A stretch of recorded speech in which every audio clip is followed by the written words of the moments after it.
Hey burners, Dr. Sam Zranovich here, sometimes occasionally known as Dr. Manifesto out on the playa. I know everybody's getting geared up and you're probably like, stressed up to here with your preparation work. You may already in fact be out there. What are you doing on Facebook if you're already out there? It's fine. What I want to do today is I want to offer you 3 quick and easy movement practices that can help you reduce stress in your body and on your brain. A lot of practices that are good for getting tension out of muscles don't necessarily change the way that your brain is working and feeling, and that's exactly what these practices are designed to do, to get your blood chemistry back to and get it out of we all know what Thursday can be like on the playa. This will help you avoid some of that experience. If you practice these things a couple of times a day, especially preparatory before you go out there, you're about to put your nervous system through something crazy intense.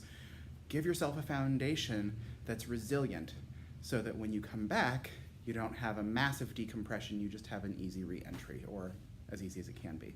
So with that said, here are 3 simple movement activities that will help build physical resilience and neurological resilience so your brain bounces back fast.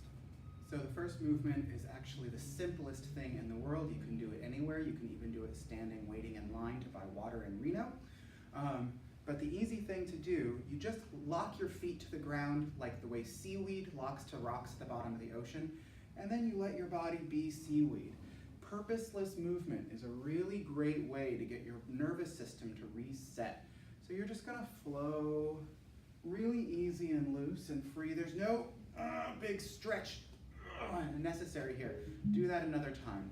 The whole purpose of this is just to be moved by the invisible current that you're inventing as you go. You want to get a little side to side, a little back and front. You can include your arms and be the goth kid at the club back in 1997 who's pretending to get the cobwebs down but is secretly just applying more cobwebs to the ceiling of the club.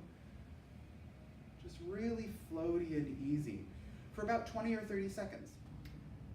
So the second practice is what I call playing catch with the rib cage. When we get really stressed out, when the circumstances are hard, or the environment is physically or emotionally intense, the rib cage tends to tighten down to protect the heart and lungs, but that also means that we can't get a full breath and we get stuck in that feeling. So I'm using really broad contact, the backs of my hands, all my fingers.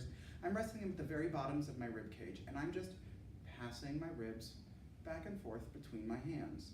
I'm feeling for an opening on this side and a moving over on this side, over, and then open on the other side. As soon as I have a clear sense of that, and again, I'm not pushing, I'm not stretching, I'm not grinding into it, I'm just passing really gently back and forth, and as soon as I feel it, I raise my hands up a rib or 2. And see, I just work my way up. So this last practice you have to do on hands and knees. It's slightly less portable than the others that I've shown you, but it's still really good any place where you can have a moment to reset on a flat surface. So, starting on hands and knees, this looks a little bit like yoga's cat and cow pose. In yoga, you really tend to stretch and press the edges to expand the range of motion. We're not doing that today. What we're doing here is just moving through the range of motion gently. So it's floating. Floating, floating. Let your hips be involved. Let your shoulders. No push, no stretch.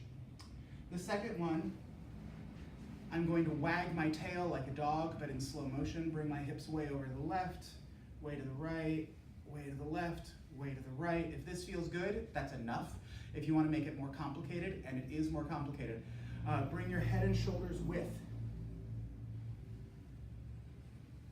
And let your spine form a C shape. The last one is a gentle, gentle twist. I'm just gonna lift one hand, reach through, reach through, reach through.